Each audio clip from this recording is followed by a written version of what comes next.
ओम नमः सिद्धेभ्यः। नमो अरिहन्ताणं नमो सिद्धाणं नमो आयर्याणं नमो उवज्झायाणं नमो लोई सव्यसाहूणम्।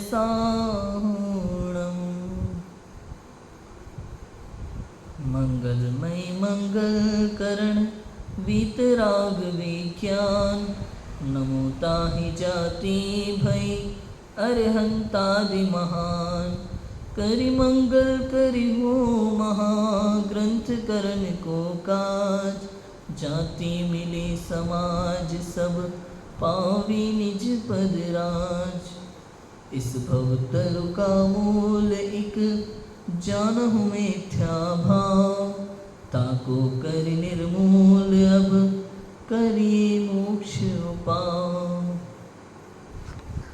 आचार्य कल्प पंडित तोडरमल जी द्वारा विरचित मोक्ष मार्ग प्रकाशक ग्रंथ जैन मिथ्या दृष्टियों का विवेचन, निश्चयाभासी मिथ्या दृष्टि की चर्चा हमने की और अभी व्यवहाराभासी धर्मधारकों की चर्चा चल रही है।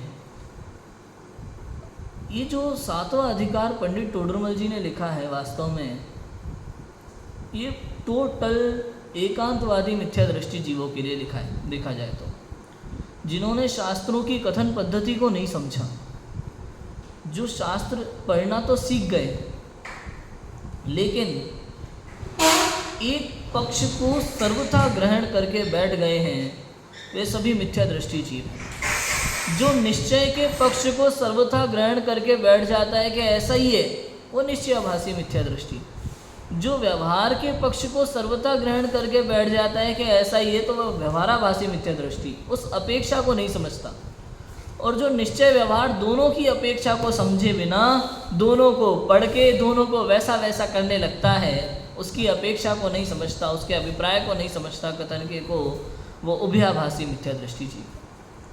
3 प्रकार के यहाँ ये मिथ्या दृष्टि जीवों की चर्चा है कि टोटल सबके सब एकांतवादी मिथ्या दृष्टि जीव हैं, जो स्वाध्याय तो करने लगे हैं, शास्त्र तो पढ़ने लगे हैं, प्रवचन तो सुनने लगे हैं, लेकिन कथन की अपेक्षा को नहीं समझते। ऐसे जीवों की चर्चा पंडित तोडरमल जी ने 7वें अधिकार में की है। यहाँ हम सबको अपनी गलतियाँ कहीं ना कहीं दिखाई देने लगती हैं, क्योंकि हम भी शास्त्र पढ़ने लगे हैं, स्वाध्याय सुनने लगे हैं, स्वाध्याय करने लगे हैं, लेकिन कभी कभी हम भी उस कथन की अपेक्षा को नहीं समझ पाते। इसलिए यहाँ पंडित तोडरमल जी ने इन सारी बातों को एकदम सरल भाषा में लिखा है। Page number 220। मैं आपको एक विषय वस्तु के लिए बता देता हूँ। निश्चयाभासी का प्रकरण जो अपन ने पढ़ा, निश्चयाभासी मिथ्या दृष्टि कौन, उसको थोड़ा सा एक उदाहरण से समझ लेते हैं, जो मैंने उस दिन दिया था राजू भाई। बहुत ही सिंपल उदाहरण भाई साहब कि निश्चयाभासी मिथ्या दृष्टि कौन। दो व्यक्ति पहाड़ पे जाते हैं। कहाँ जाते हैं? पहाड़ पे। 3 व्यक्ति, एक तो मूर्तिकार, एक मूर्तिकार का बेटा और एक मूर्तिकार का मित्र। 3 व्यक्ति गए चट्टान पे, पहाड़ पे। मूर्तिकार ने बोला कि मुझे इस चट्टान में प्रतिमा दिखाई दे रही है, मूर्ति दिखाई दे रही है। अब मूर्तिकार ने जो कहा वो अपेक्षा के साथ उस बात को कहा, क्योंकि उसे दिखाई दे रही है मतलब उसे शक्ति अपेक्षा से दिखाई दे रही है। उसे पता था कि मैं इस चट्टान में से एक बहुत सुंदर मूर्ति निकाल सकता हूँ। तो मूर्तिकार ने तो ये बात कही कि मुझे इस चट्टान में एक सुंदर मूर्ति दिखाई दे रही है, उसके मन में शक्ति अपेक्षा बात थी। इधर जो उसका मित्र था उसने कहा ये पागल हो गया।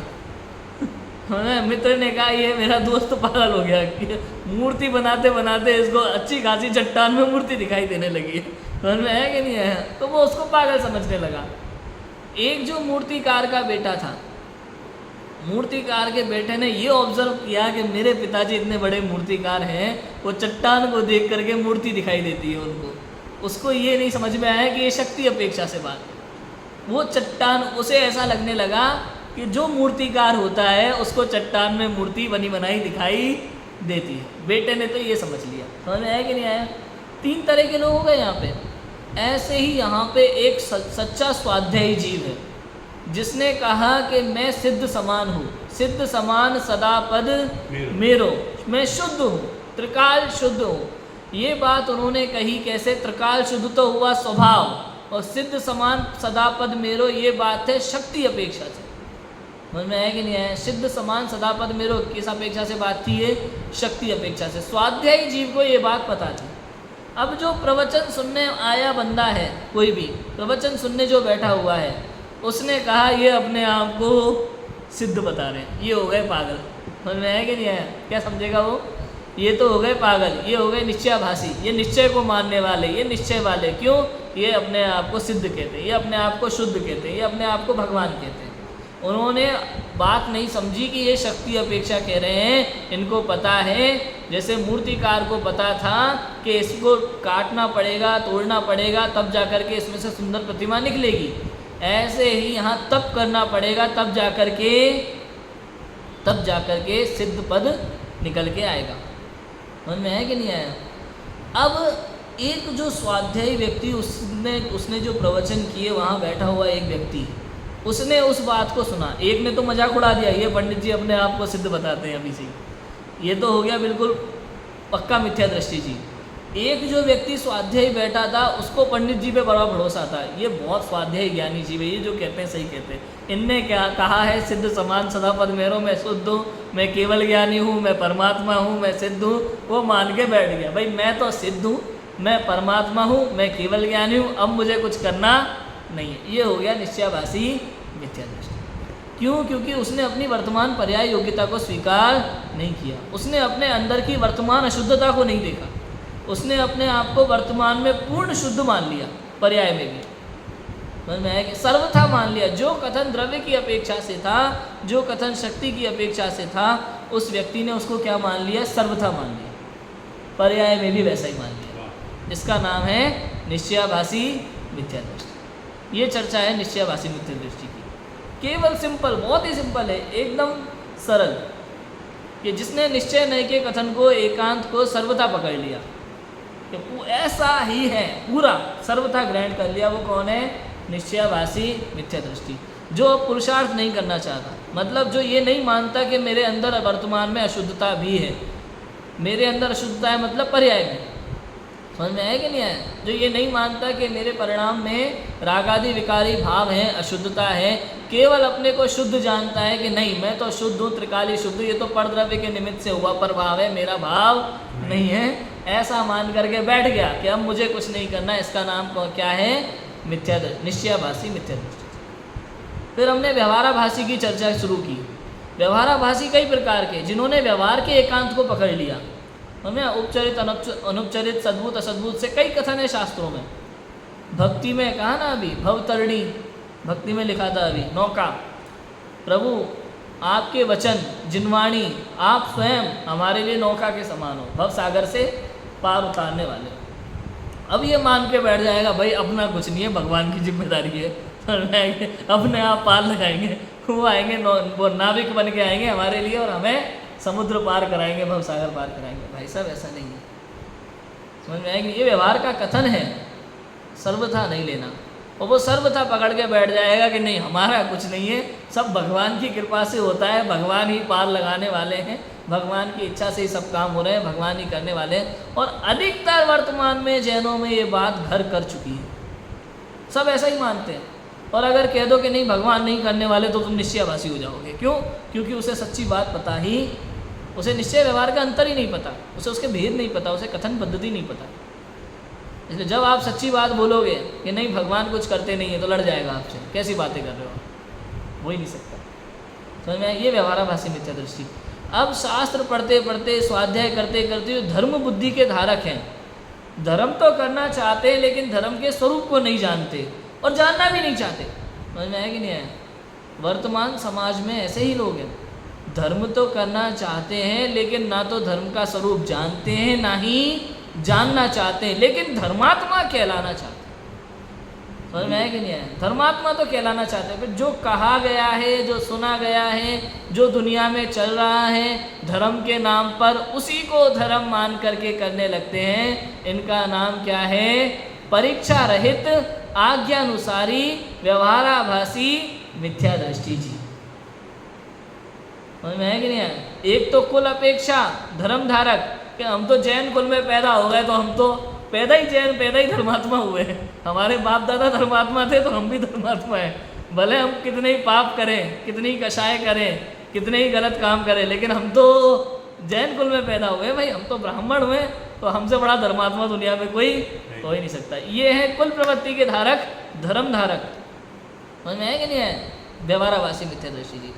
दूसरा कौन सा देखा हमने? परीक्षा रहित आज्ञानुसारी धर्म धारक व्यवहाराभासी मिथ्या दृष्टि। ये सब अपने आप को धर्मात्मा मानते हैं, इसलिए धर्म धारक शब्द लगाया पंडित जी ने सब जगह। तीसरा कौन सा देखा था? सांसारिक प्रयोजनार्थ धर्म धारक व्यवहाराभासी मिथ्या दृष्टि। कि धर्म को केवल सांसारिक प्रयोजन के लिए करता है, विषय कषाय बढ़ाने के लिए करता है। जो धार्मिक कार्य सब रागादि घटाने के लिए थे, वो सब धार्मिक कार्य करते हुए वो रागादि को बढ़ाता है और अपने आप को धर्मधारक मानता है। ये सांसारिक प्रयोजनार्थ धर्म धारक व्यवहाराभासी मिथ्या दृष्टि है। आप देख लो, सुबह से लेकर शाम तक प्रक्षाल पूजन से लेकर के स्वाध्याय भक्ति हर चीज में वो अपने रागादि विषय कषाय को बढ़ा रहा है धर्म करते हुए। आप देखो भाई साहब, जितना अच्छा मंदिर है अपना उतना अच्छा कार्यक्रम होना चाहिए। क्यों? इसलिए नहीं कि हमें भक्ति का भाव आए, हमें कुछ सीखने मिले, आत्म कल्याण नहीं, दिखना चाहिए लोगों को कि हमारे मंदिर का कार्यक्रम कितना अच्छा होता है। ये क्या है? ये सांसारिक प्रयोजनार्थ है। समझ में है कि नहीं? सांसारिक प्रयोजनार्थ धर्म धारक व्यवहाराभासी मिथ्या दृष्टि जीव है।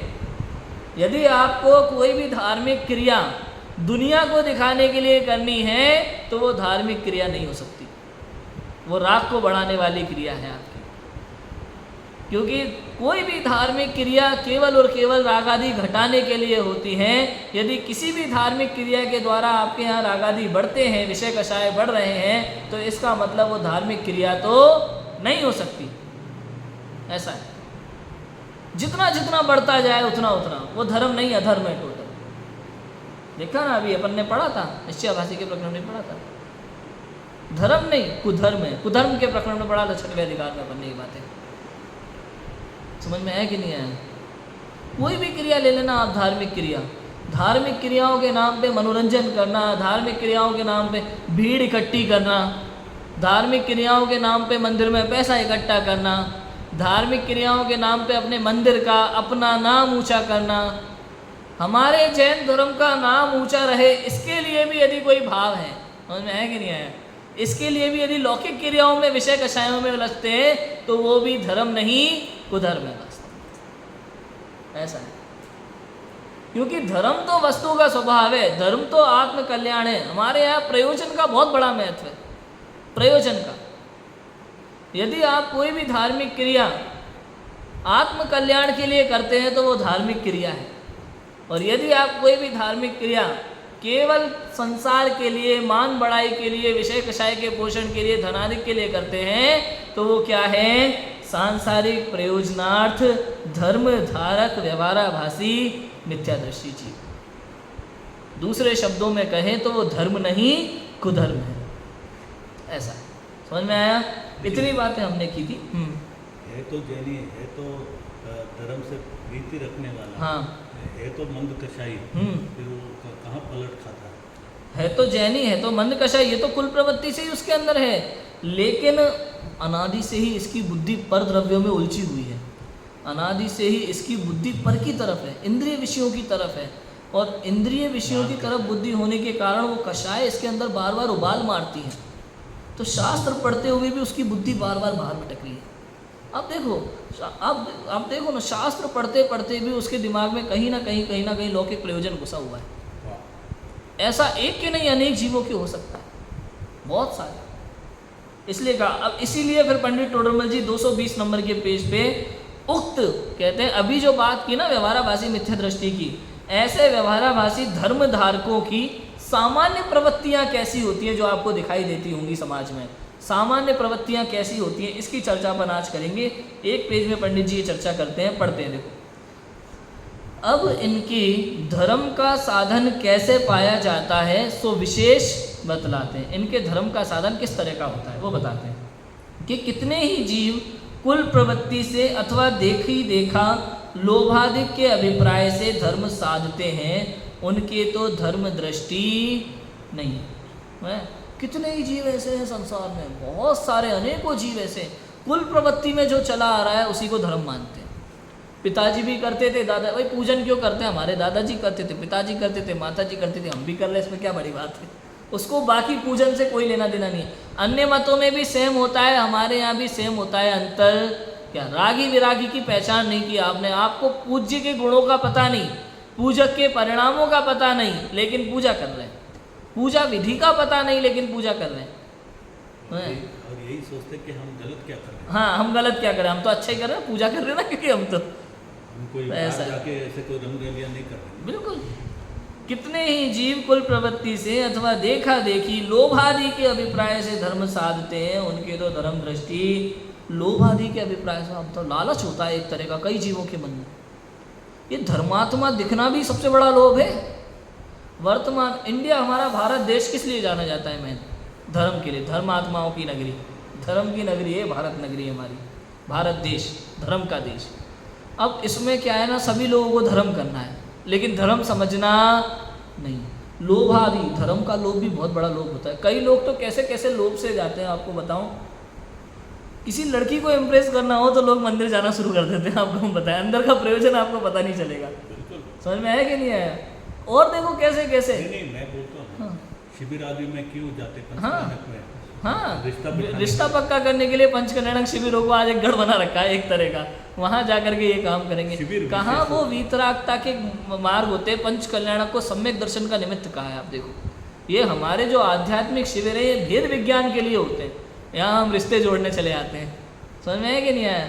और जितनी धर्म की प्रवृत्ति, कई लोग मिलते हैं, ऐसे लोग मिलते हैं भाई, मंदिर अभी तक नहीं जाते थे, वो आती है उसी समय पे और उसी समय पे मंदिर जा रहा है। लोगों को ऐसे, लोगों को नहीं पता चलता, देखने वालों को क्या लगता है, इनका लड़का बड़ा धर्मात्मा है। समझ में आया कि नहीं आया? उसी समय वो गायों को चारा खिलाने लगा तो लोगों को लगता है बड़ी दया है अंदर में। समझ में? ये सब टोटल दिखावा है, अंदर में कोई भाव नहीं। ऐसा भी होता है, देखो आप, कुल प्रवृत्ति से देखा देखी लोभादि के अभिप्राय से, लोभादि के अभिप्राय से धर्म साधते हैं। कई प्रकार के लोभ हो सकते हैं, कई प्रकार के लालच हो सकते हैं।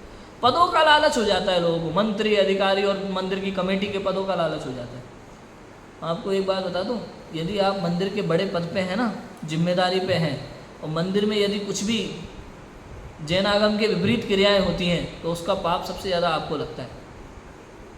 यदि आप मंदिर के अध्यक्ष हैं, यदि आप किसी ऊंचे पद पे हैं, यदि मंदिर की जिम्मेदारी आपकी, क्यों? क्योंकि आपको उस पद पे रहते हुए आपकी जिम्मेदारी है, आपके पास अधिकार है कि आप उस गलत प्रवृत्ति को रोक सकें। लेकिन आपके होते हुए यदि मंदिर में कोई गलत प्रवृत्ति चलती है तो उसका सबसे बड़ा पाप आपको लगेगा। कोई विद्वान चलाता है तो उसका सबसे बड़ा पाप आपको लगेगा। समझ में आ रहा है कि नहीं आ रहा? बहुत बड़ी बात है, हम लोगों को तो पता ही नहीं चलता। क्यों? क्योंकि आपने जिम्मेदारी ली है। जिम्मेदारी मतलब बहुत बड़ी बात। हमारे रहते हुए, आपके रहते हुए यदि गलत क्रिया हो रही है तो उसका पाप सबसे ज़्यादा आपको लगेगा। क्यों? क्योंकि आप जिम्मेदार हो उसके। घर में कोई भी बात होती है तो लोग पिता को पूछते हैं, स्कूल में कुछ होता है तो लोग टीचर से पूछते हैं। इसी प्रकार यदि मंदिर में कुछ गलत क्रिया होती है तो जिम्मेदारी किसकी? अध्यक्ष की, उपाध्यक्ष की, महामंत्री की। लगा लो पद अपने अपने, सबकी अपनी अपनी जिम्मेदारी। ऐसा है, उनके धर्म दृष्टि नहीं है, लोभादि के अभिप्राय से धर्म को साधते हैं। अब देख लो, अब उनके भी लोभ रहता है पदाधिकारियों के मन में भी, हमारे मंदिर का जुलूस सबसे अच्छा होना चाहिए। होना चाहिए कि नहीं होना चाहिए? हमारे यहाँ के लोग बढ़िया एक जैसे वाइट कुर्ते पजामे पहन के, और महिलाएं केसरिया साड़ी पहन के जुलूस में निकलेगी नारे लगाते हुए। मतलब दृष्टि टोटल बाह्य होती है। मैंने उस दिन बताया था ना विधान, अभी सिद्ध चक्र विधान चल रहा होगा पूरी दुनिया में, यही सब हो रहा होगा। घटी यात्रा निकलेगी, जुलूस निकलेंगे और दुनिया भर के कार्यक्रम चल रहे होंगे। लेकिन विधान का मतलब किस किस को समझ में आ रहा है? महत्वपूर्ण बात वो है, शब्द समझ में आ रहे कि नहीं, अर्थ समझ में आ रहे कि। मैंने बताया था ना, उदाहरण कौन सा दिया था? जैसे कोई व्यक्ति, कोई बच्चा जिसका एग्ज़ाम है भाई साहब, उससे कोई पूछे भाई साहब एग्ज़ाम की तैयारी हो गई आपकी? हाँ बिल्कुल एकदम बढ़िया। क्यों बढ़िया? हमने देखो ड्रेस अपनी जो है धो करके प्रेस करके रख दी है, जूते मोजे तैयार है एकदम, टाई बेल्ट वो सब जोकर बनने के लिए बिल्ला बिल्ला लगा के हम पूरा तैयार है एकदम। हमें है कि नहीं है? और और क्या क्या कि हमने ये भी देख लिया हमारा सेंटर कहाँ पे और कैसे जाना है कैसे आना है, और ड्राम बॉक्स में क्या क्या होना चाहिए, प्रवेश पत्र में पढ़ लिया है क्या लेके जाना है, क्या सब तैयार है एकदम फाइनल। अच्छा पढ़ाई कितनी की, फालतू बात मत करो, देखो आप पढ़ाई लिखाई की बात मत करो तुम, बस समझ में आए कि नहीं आया। ऐसे ही वर्तमान में धार्मिक क्रियाएं हो रही है, पूजन विधान और बाकी सब कार्यक्रम हो रहे हैं दशलक्षण अष्टानिका वगैरह पे। क्यों कि तैयारी कर ली आपने मंदिर के कार्यक्रम की, हाँ क्या क्या किया, 1 लाख रुपए वाला तो बैंड कर लिया भाई साहब, सब पुरुषों को बोल दिया सबको सफ़ेद कुर्ते पजामे पहनने, और महिला मंडल पूरी केसरिया साड़ी पहन करके आएगी, नारे लगाएंगे, बढ़िया झंडे तैयार है, पालकी तैयार है, भगवान को ले जाने के लिए सारी चीज़ें तैयार है। विधान की किताबें मंगा ली हैं और सिंगर भी बुला लिया है गाने के लिए, एक बढ़िया शानदार पार्टी के साथ, एक पंडित जी बुला लिए मंत्र पढ़ने के लिए, हमारा सारी तैयारी पूरी भैया। हाँ और खाने की व्यवस्था भी पूरी है, उसके बाद सबके लिए भोजन व्यवस्था भी हमने बहुत अच्छी करी है। आप बिल्कुल चिंता मत करो, सारी तैयारियां एक नंबर, मंदिर को दुल्हन की तरह सजा दिया है हमने, रंगोलियां बना दिए, मारने लगा दिए, सारी तैयारियां पूरी परफेक्ट है भैया। भैया जो विधान में लिखा है, संत लाल जी ने जो इतनी मेहनत से सिद्धों की आराधना की है, उसमें जो एक एक शब्दों में माल भरा पड़ा है, उसको समझा कि नहीं समझा। तुम यार ये इधर उधर की बातें मत किया करो ज़्यादा, तुम अपना ज्ञान अपने पास रखा करो तुम्हारी तरह पंडित नहीं बनना हमें, समझ में आया कि नहीं आया। खत्म। विशेष रूप से शिव चक्र विधान अपने को इतना प्रथम दिन में इतना, हाँ मांडला में इतना बिल्कुल अर्घ चढ़ाना, वो फिर वो इसकी गिनती भी है, गिनती लास्ट में वो 1008 अर्घ चढ़ जाते हैं, बताओ लास्ट दिन, और बड़ी दिक्कत होती है, बहुत स्पीड, समझ में आया कि नहीं आया। 1024 शायद, और 8 गुणों के बारे में मालूम ही नहीं है। हाँ मालूम ही नहीं है, सिद्ध भगवान के 8 गुणों की पता नहीं है, नाम नहीं याद लोगों को, और जिनको कभी भूले भटके नाम याद हो गए होंगे तो उनका स्वरूप नहीं पता 8 गुणों का, किस कर्म की प्रकृति के अभाव में कौन सा गुण प्रकट होता है वो नहीं पता होगा। आप बोलो बाकी 16-32 की चर्चा बाद में देखी जाएगी, समझ में है कि नहीं है, पता ही नहीं, सालों से कर रहे होते, सालों बीत गए करते करते, बूढ़े हो गए करते करते, इंद्र इंद्राणी बनते बनते, विधान करते करते, लेकिन स्वरूप नहीं पता। क्या फ़ायदा बताओ, क्या किया आपने,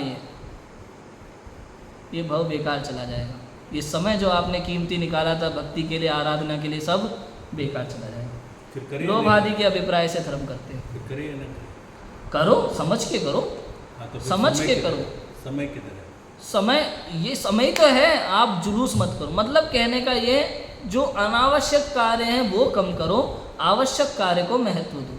अब विधान करना है आपको, थोड़ा थोड़ा करो, जरूरी नहीं है कि अष्टानिका में ही करना है, जरूरी नहीं 10 लक्षण में करना है, आप अकेले बैठ करके भी रोज पढ़ सकते हो, अर्थ निकल गए अर्थ सहित, आप रोज थोड़ा थोड़ा पढ़ो, अर्थ समझो, महत्वपूर्ण है भावों को समझना।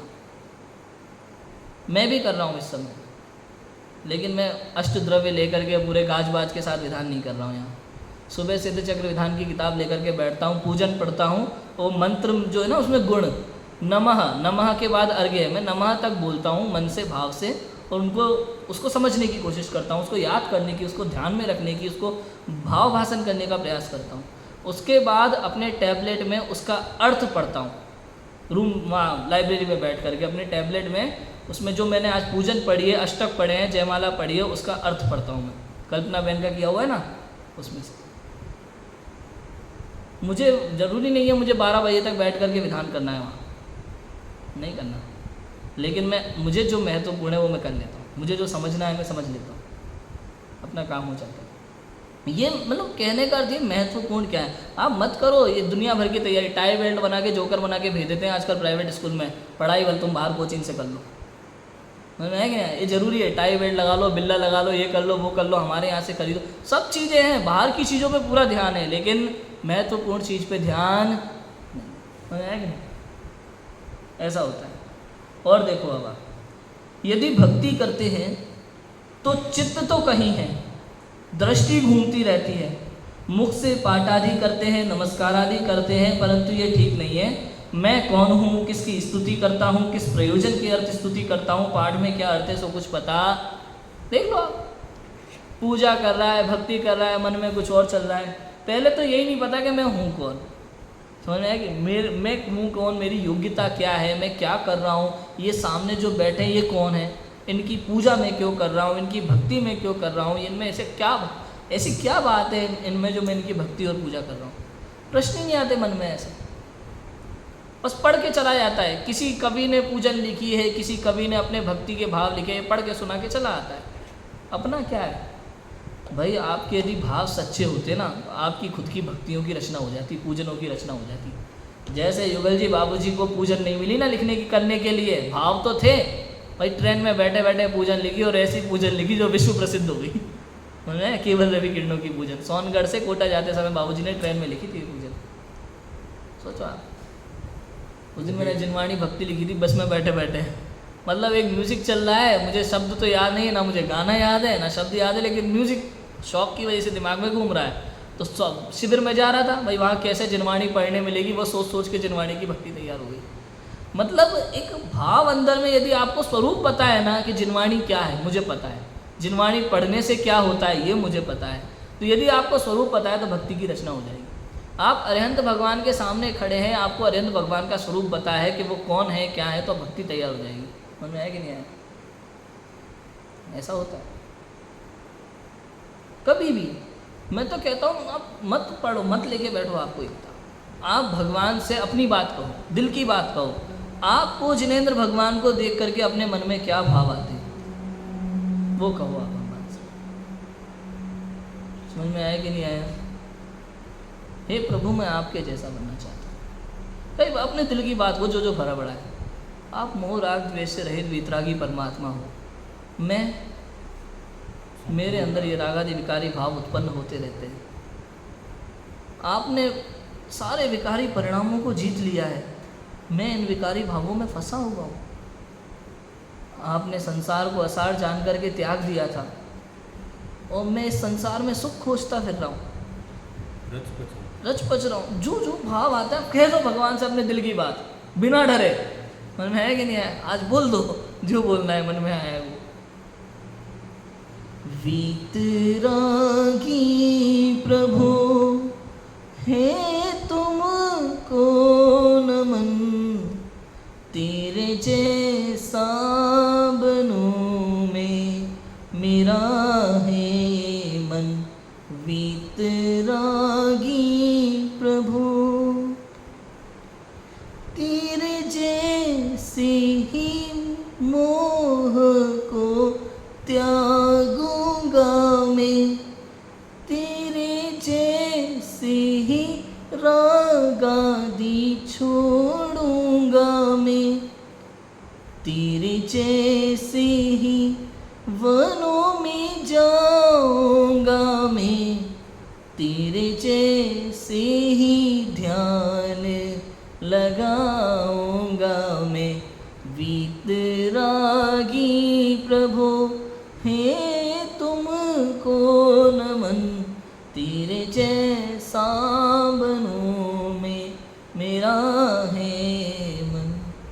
बोलो जो बोलना है भगवान से। भगवान आपने क्या, आपको पता तो हो पहले कि भगवान ने कैसे बने, वो उनकी भगवान बनने की विधि पता हो तो आपके मन में भाव आए कि मैं आपके जैसा बनने के लिए क्या क्या करना चाहता हूँ प्रभु। समझ में आया कि नहीं आया? तभी तो भाव आएंगे, नहीं तो कैसे आएंगे? दूसरों की लिखी हुई भक्ति सुना के चला जाता है, उसी को प्रतिक्रमण आलोचना सामयिक मान लेता है। भाई किसी ने प्रतिक्रमण लिख दिया और हम बोल के चले आए। आपके मन से क्या भाव निकले? अरे आप बैठ के थोड़े बात तो करो प्रभु से, क्या आंख बंद करके ध्यान करके कि आज मैंने सुबह से कौन कौन से पाप किए। रियल में भाव आना चाहिए ना अंदर से। वही सुना के चले आते हो, अगले दिन फिर वैसे के वैसे क्या फ़ायदा हुआ उसका? समझ में आया कि नहीं आया? और तो और इसको अज्ञान इतना है कि जो इसके जीवन में नियम नहीं है उसमें दोष लगने की क्षमा मांगता है भगवान के पास बैठ करके। समझ में आया कि जैसे प्रतिक्रमण आदि में लिखा है भाई 12 व्रतों में मेरे दोष लगे हो तो वो भाव मिथ्या हो, है ना? क्या बोलते हैं, है ना? दोष अतिचार लगे हो तो वो भाव मिथ्या हो। भाई तेरे 12 व्रत है, कहाँ से उसमें अतिचार लगेंगे? सही है कि नहीं?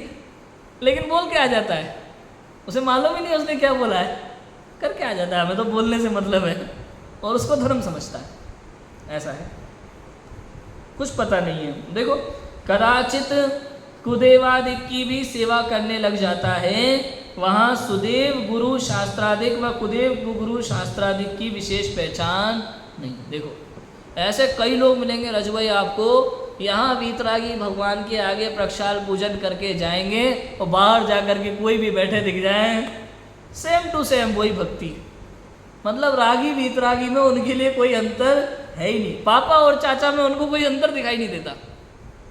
समझ में आया कि नहीं आया? पापा और चाचा समझते हैं? एक ही घर के दो।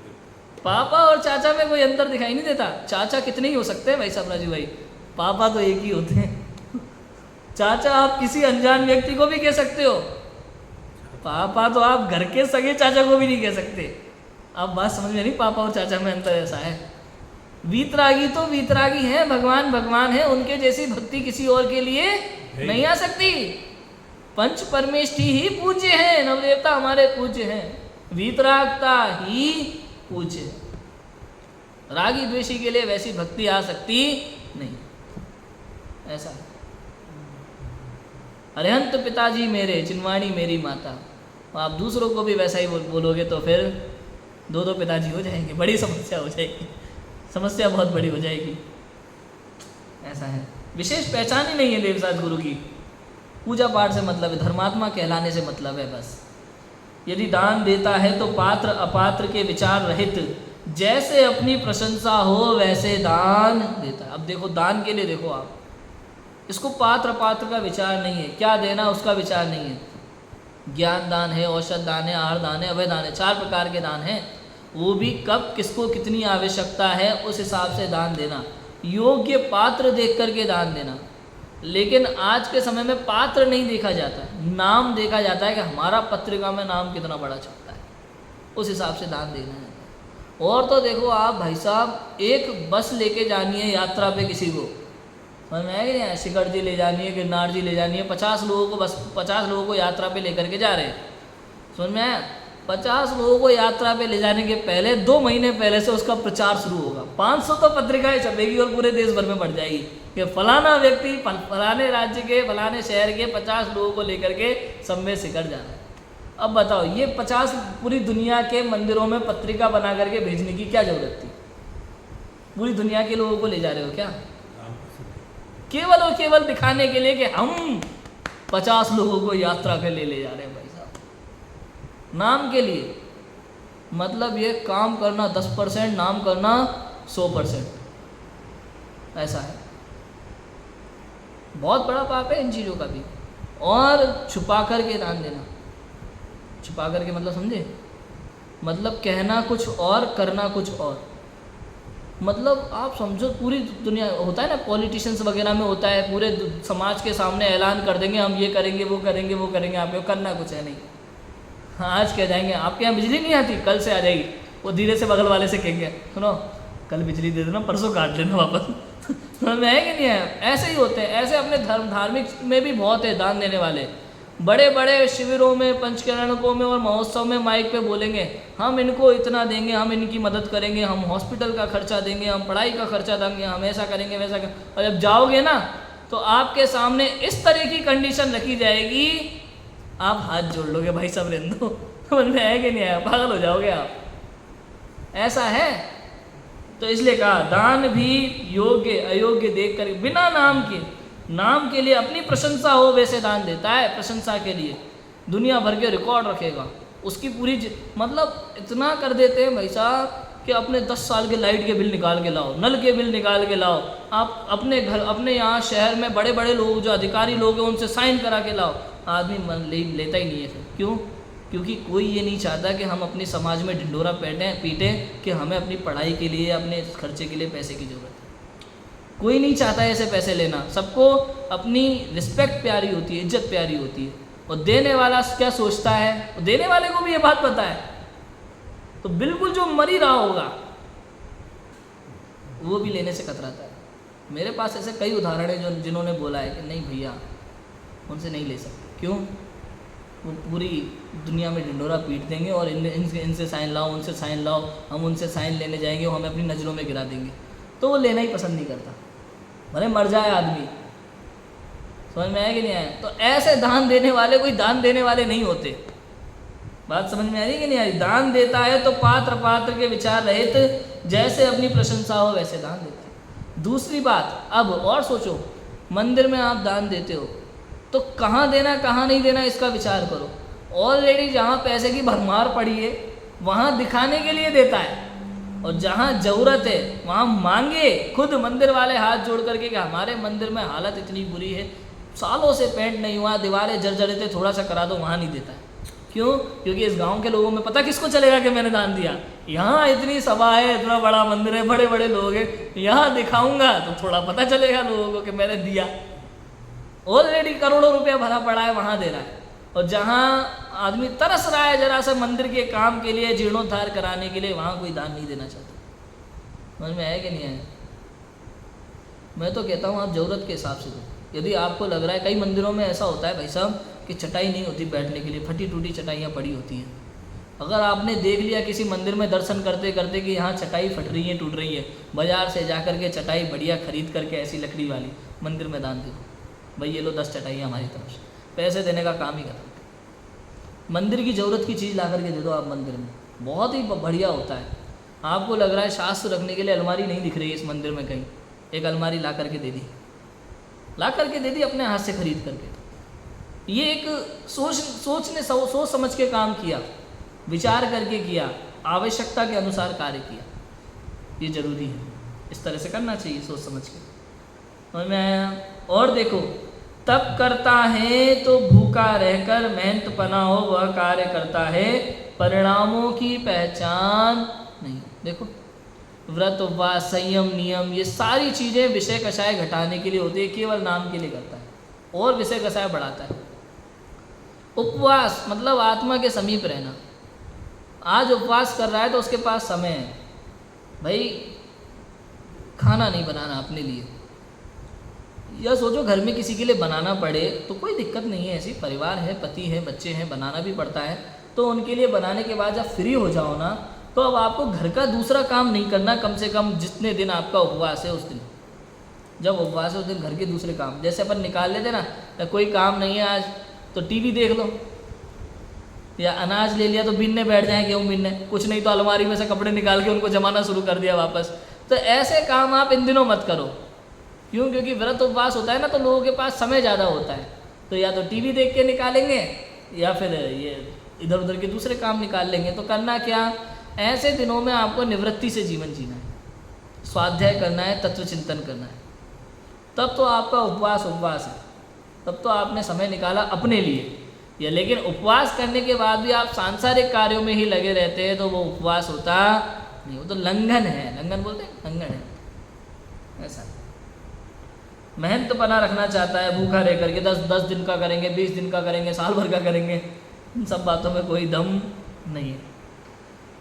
व्रत आदि धारण करता है तो वहाँ बाह्य क्रिया पर दृष्टि है, सो भी कोई सच्ची क्रिया करता है, कोई झूठी करता है। अंतरंग रागादि भाव पाए जाते हैं, उनका विचार ही नहीं है, और बाह्य में रागादि के पोषण के साधन करता है। बताओ, अंतरंग में वही रागादि के भाव, गृद्धता होती है पदार्थों के प्रति, ये चाहिए, वो चाहिए, ऐसा चाहिए, वैसा चाहिए, क्रियाएं, दूसरों को परेशान करना, सब चीज़ें होती हैं। भैया यदि नियम संयम है ना, तो उसको सहजता से पालन होना चाहिए।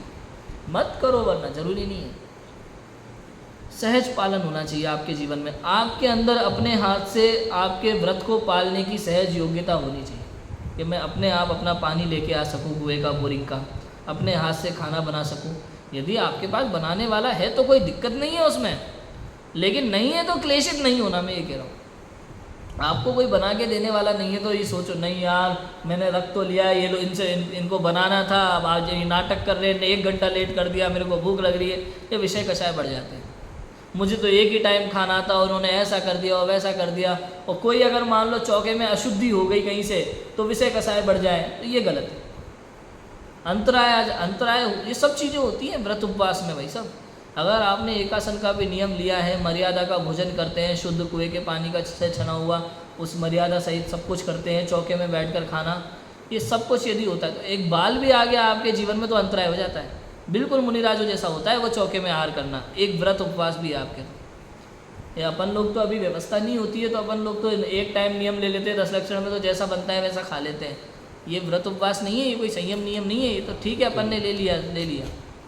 वो तो संयम नियम तो वैसे ही होते हैं, व्रत उपवास तो जो उसकी पूरी क्रिया है, सच्ची क्रिया तो वही है। यहाँ तक हाँ, घरों में भी पानी क्षमता नहीं है बराबर, हाँ व्यवस्था ही नहीं होता तो बहुत दूर की बात। तो ये क्रियाएं भी सच्ची क्रिया होनी चाहिए तब कार्य हो। तब व्रताधिक धारण करता है, बाह्य क्रियाओं पर दृष्टि रखता है, उसमें भी कोई क्रिया सच्ची करता है कोई झूठी। अब बाह्य क्रियाओं पे दृष्टि मतलब समझे, ये सब सहज होना चाहिए, जबरदस्ती नहीं, जबरदस्ती नहीं, आपके जीवन में आ जाना चाहिए। ऐसे कई लोग हैं जिनके जीवन में आ चुका है, उनको ये कोई नई चीज़ नहीं लगती। जैसे हमारा डेली रूटीन का खाना हमारे रूटीन में आ गया है, ऐसे ही व्रत उपवास वालों का जो भोजन जिस तरीके से मर्यादित बनता है वो उनके डेली रूटीन में आ गया वैसा का वैसा, तो वो सच्ची क्रिया है, दिखावा नहीं है वो। अंतरंग में रागादि भाव पाए जाते हैं, उनका विचार नहीं है, बाह्य में भी रागादि पोषण के साधन करता है। अंतरंग में रागादि कसाय के भाव होते हैं बहुत सारे, ये खाना वो खाना, ये नहीं खाना वो कहीं नहीं खाना, काजू खाएंगे बादाम खाएंगे भाई साहब, काजू की वो बर्फ़ी बनाएंगे, ये मतलब कई चीज़ें होती है। भाई अगर व्रत उपवास संयम नियम है तो आपको नीरस भोजन करना है, वो भी आधा पेट। नियम तो ऐसा है, क्या बोला उसको, ऊनोदर, ऊनोदर होना चाहिए भोजन, भूख से कम खाओ और नीरस भोजन लो ताकि नींद ना आए, विषय कसाय के भाव रागादिक के भाव ना आए, कामादिक के भाव ना आए, ऐसा भोजन होना चाहिए। जैसा मुनिराजों का भोजन होता है वैसा भोजन ही होना चाहिए यदि आप व्रत उपवास करते हैं, व्रताधिक धारण करते हैं। और देखो व्रताधिक धारण में बाकी के भी लगा लो, केवल नियम संयम नहीं, अणुव्रत लगाओ आप, दिग्व्रत लगाओ, देशव्रत लगाओ, अनर्दंड व्रत, ये 3 गुण व्रत लगाओ, शिक्षा व्रत लगाओ, चारों सभी में व्रताधिक के नियम ले लिए, लेकिन दृष्टि पूरी बाह्य क्रियाओं पे, दिखावा दिखावा केवल दिखावा। अभी मैंने बताया था ना उस दिन, हमारे धर्मेंद्र जी भाई साहब एक कहानी सुनाते थे बंडा की, उनके गांव की। कोई दादी जी थी, उनने नियम ले रखा था किसी से कि भाई डेली हम एक तो तत्वार सूत्र का पाठ करेंगे, एक भक्तामर का पाठ करेंगे, एक छेड़ाला का पाठ करेंगे और रोज़ नमोकार मंत्र की माला भी फेरेंगे। ये नियम ले लिया किसी महाराज वगैरह से, किसी से भी। अब उनने शाम को खेलते खेलते 3 लड़कों को बुलाया, बेटा इधर आओ, 2-2 रुपये दूंगी, एक काम करना, क्या, तुम ले भक्तामर पढ़ो, तुम पढ़ो तत्वार सूत्र, तुम पढ़ो छेड़ाला और मैं फेर रही हूँ माला, चारों काम एक साथ। समझ में आया कि नहीं आया? ये ऐसे ऐसे तो व्रताधिक धारण कर लेते, पता कुछ नहीं है। और मैंने कहा ना, ये प्रश्न आ रहे हैं मेरे पास, एक 3 प्रतिमाधारी श्रावक को क्या करना चाहिए, उसे पहली प्रतिमा दूसरी प्रतिमा के नाम भी नहीं पता ढंग से। मैंने मुझे तो मैं दूसरी प्रतिमा में 12 व्रत होते हैं, उनके नाम पता है, कौन से 12 व्रत मुझे तो पता ही नहीं है, और धारण करना ही करना है। लेकिन कोई ना कोई ऐसा है भैया, उनको नियम देने से ही मतलब होता है, बाह्य आचरण से ही मतलब होता है। तुम्हें आए नहीं आए, करो नहीं करो बाद की बात, तुम नाम धराओ कि हम बहुत बड़े व्रताधिकारी हैं, इससे मतलब है बस।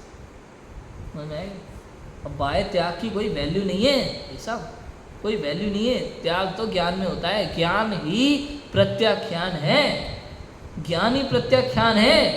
अंदर से त्याग होता है बाह्य वस्तुओं का, बाह्य त्याग की वैल्यू नहीं है। जब तक आपको पर वस्तु से वैराग्य की प्रतीति नहीं होती ना, वैराग्य भाव नहीं होता अंदर में, तब तक वो सच्चा त्याग होता ही नहीं।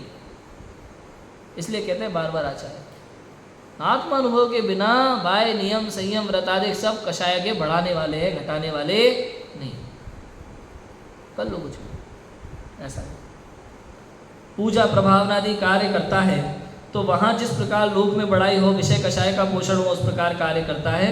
बहुत हिंसादिक उत्पन्न करता है, तो कितने धूम धमाके करता है भाई साहब। विधान में उस चमड़े की ढोलक यूज़ करते हैं लोग, चमड़े की ढोलक। भाई जैन मंदिर के बाहर लिखा होता है, हर जैन मंदिर के बाहर लिखा होता है कि चमड़े की वस्तुएं अंदर ले जाना मना है, लेकिन ढोलक बजवाने में किसी को कोई दिक्कत नहीं है। कितना बड़ा पाप है आप बताओ।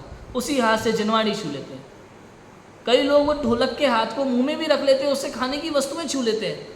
घर में वो भजन इत्यादि संध्या करते हैं, विवाह आदि के अवसर पर ही चमड़े की ढोलक बजाते हैं, उसी से भोजन की वस्तुएं छू लेते हैं। विवेक नहीं है, ज्ञान नहीं है, समझ नहीं है, क्या करोगे बताओ। समझ में आया कि नहीं है? इसलिए ज्ञानी की प्रत्येक क्रिया विवेक पूर्वक होती है, बिना विवेक की कोई क्रिया होती नहीं। समझ ही नहीं।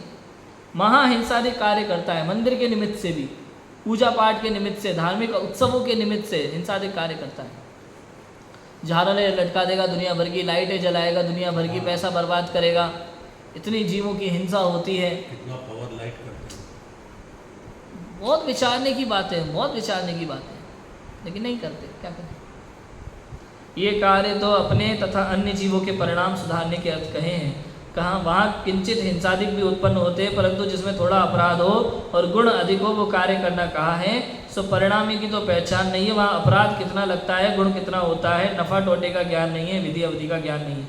अब सुनो तर्क कैसा है भाई साहब कि भाई धर्म के निमित्त से थोड़ी बहुत हिंसा तो होती है, बिल्कुल होती है, हम मानते हैं, लेकिन थोड़ी बहुत मतलब कितनी, और धर्म के निमित्त से हो रही है कि अधर्म के निमित्त से, ये भी देखो। मतलब ये राजू भाई यदि हम स्वाध्याय कर रहे हैं, सच्चा स्वाध्याय कर रहे हैं, बात को समझ रहे हैं, पढ़ रहे हैं, इतने में लाइट जला रहे हैं, पंखा जला रहे हैं, उतनी हिंसा होती है तो चलेगा। लेकिन आप कर रहे हो नाच गान, उधम मचाना धर्म के नाम पे, और उसमें इतनी हिंसा कर रहे हो, तो क्या हुआ कि क्या लिखा देखो, जिसमें थोड़ा अपराध हो और गुण अधिक हो वो कार्य करना कहाँ है। थोड़ी हिंसा हो रही हो, कार्य बड़ा हो रहा हो आत्मज्ञान का, तत्व ज्ञान का, स्वाध्याय का, तो उसमें हिंसा है तो ठीक है, पाप तो उसका भी लगता है, लेकिन पुण्य यहाँ अधिक होता है। लेकिन परिणामों की पहचान नहीं है। आप कर रहे हो नाच गान, वो वीडियो बना रहे हो, सोशल मीडिया पे डालेंगे, देखो ना, कोई तर्क लगाता है कई बार, अरे पंडित जी वो भक्ति का क्या है, अचानक भाव आ जाता है उठ करके, इसलिए वो नाचना शुरू कर देते हैं लोग, महिलाएं वगैरह सब मंदिर में। हम कह रहे हैं भाई साहब एक बात बताओ, ये रोज़ मंदिर आते हैं तो भगवान को देख करके नाचने के भाव नहीं आते? विधान के दिन। हाँ, विधान के दिन ही क्यों कि नहीं, वो भजन और संध्या का ऐसा माहौल बनता है। हम कह रहे हैं एक आर्केस्ट्रा हम रोज़ मंदिर में लगवा देते हैं, एक गाने वाला लगवा देते हैं, बताओ कौन दर्शन करने आएगा और अकेला नाचेगा रोज रोज? नहीं, पूरी भीड़ इकट्ठी हो तभी भाव आते हैं। उसमें भी नाचने से पहले दूसरे को एक मोबाइल दे जाएंगे, वीडियो ढंग से बनाना, उसके बाद उसको इंस्टाग्राम पे लगाना। कहने का अर्थ ये भक्ति नहीं है।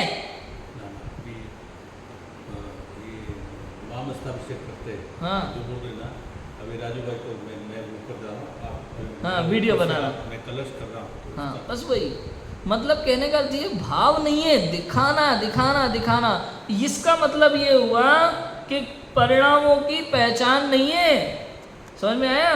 अपराध तो बहुत है और धर्म बिल्कुल नहीं है, इसका बहुत बड़ा पाप। ऐसे होते हैं व्यवहाराभासी धर्म धारक, अपने आप को धर्मात्मा माने, ये मिथ्या दृष्टि है।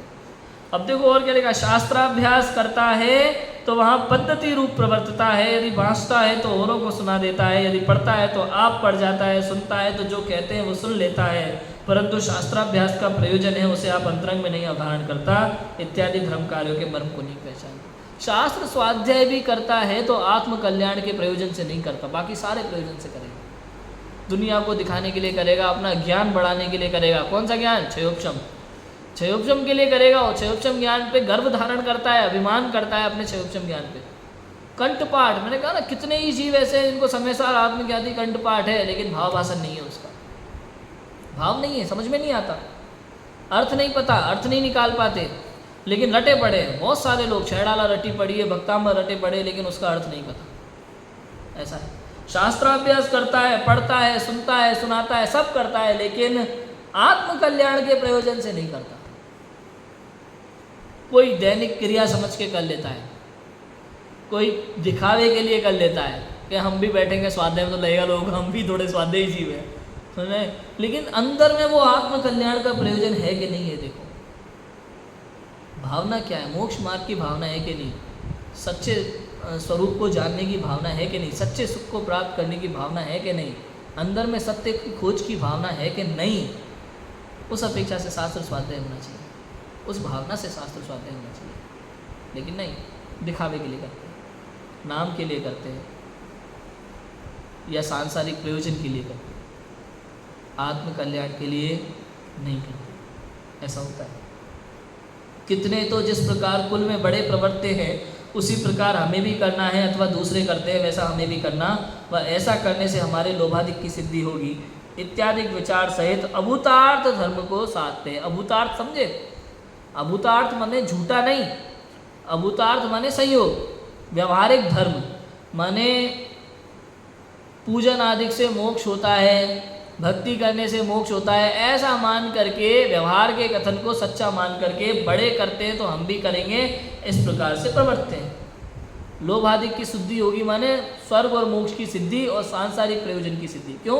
क्योंकि कहा जाता है ना, व्यवहार से ऐसा लोगों को धर्म बुद्धि में लगाने के लिए। भैया कोई जीव अशुभ कार्य में प्रवृत्ता है, पाप कार्यों में प्रवृत्ता है, जैसे आजकल की युवा पीढ़ी है, तो हम सभी सोचते हैं लोग धर्म से जुड़े, तो सीधा तो बोलेंगे नहीं भाई तू आत्मा को जान, समझ में आया कि नहीं आया। उससे क्या बोलेंगे, धर्म से जुड़ने के लिए भाई तू इधर उधर घूमता फिरता रहता है, रोज़ मंदिर जाया कर, समझ में आया कि नहीं, थोड़ा शास्त्र सुना कर, शिविरों में जाया कर, कुछ सीखने समझने मिलेगा, यही बोलेंगे ना, इससे धर्म होगा, यही बोला जाएगा ना भाई मंदिर जाएगा, थोड़ा धर्म कार्य कर लिया कर, धर्म कार्य कर लिया कर मतलब आत्मानुभूति कर लिया कर, ऐसा धर्म कार्य कर लिया कर मतलब मंदिर जाया कर, शास्त्र स्वाध्याय किया कर, कहा तो यही जाएगा ना व्यवहार में, ऐसा सुन लेते हैं समझे। पर ऐसा करने से लोभाधिक की सिद्धि होगी, मतलब इससे तुझे तेरे सांसारिक प्रयोजन भी सिद्ध होंगे। कहा भी जाता है भाई संसार में जो कुछ भी होता है पूर्व पुण्य के उदय से होता है, इसलिए धर्म कार्य कर, तो धर्म कार्य से पुण्य होगा तो अपने आप लाभ मिलेगा। व्यवहारिक भाषा ऐसी है तो उसके लिए करने भी लगता है, फिर धर्म कार्य करेगा। कुछ लोग वो बाबाओं के पास लगाना झाड़ू वाड़ू और वास्तु दोष वगैरह और पता नहीं क्या क्या करने लगते हैं, इसको धर्म कार्य समझते हैं, ग्रहों की पूजा करने लगते हैं, ये सब क्या है, लोभ आदि की सिद्धि के लिए, उसको धर्मात्मा मानते हैं। कितने ही जीव ऐसे होते हैं जिनके कुछ तो कुलादिक रूप बुद्धि है, कुछ धर्म बुद्धि भी है, इसलिए पूर्वोक्त प्रकार भी धर्म का साधन करते हैं, और कुछ आगे कहते हैं उस प्रकार से अपने परिणामों को भी सुधारते हैं, मिश्रपना पाया जाता है। कुछ तो कुल प्रवृत्ति से कर रहे हैं, कुछ सांसारिक प्रयोजन के लिए कर रहे हैं, कुछ परीक्षा रहित आज्ञानुसार कर रहे हैं। ये सब तरह तरह के व्यवहाराभासी जीव हैं जो इस तरह से धर्म का कार्य करते हैं। लेकिन कुछ एक और चौथे प्रकार के जीव हैं धर्म बुद्धि से धर्म कार्य करते हैं, तो वास्तव में धर्म करना चाहते हैं, लेकिन उन्होंने भी अभी तक धर्म के स्वरूप को ठीक से नहीं समझा। धर्म करना तो चाहते हैं, धर्म करने के लिए मंदिर आना चाहते हैं, उनके दिल में पड़ा हुआ है कि नहीं मुझे धर्म कार्य करना है, मुझे थोड़ा धर्म करना है, ऐसा लगता है मन में कि नहीं पाप आदि में ज़्यादा नहीं प्रवर्तना, थोड़ा मुझे धर्म कार्य में प्रवर्तना है। वो पुण्य को वहाँ धर्म समझता है, ठीक है, वो धर्म कार्य में प्रवर्तना चाहता है। तो जो धर्म बुद्धि से धर्म कार्य करना चाहता है, ऐसे मिथ्यादृष्टि जीवों की, व्यवहाराभासी जीवों की चर्चा कराएगी। सम्यक दर्शन ज्ञान चारित्र का जो अन्यथा स्वरूप समझते हैं, ऐसे जीवों की चर्चा आएगी, उसकी चर्चा अपन करेंगे। अभी की बात को विराम देते हैं। ओम नमः सिद्धि।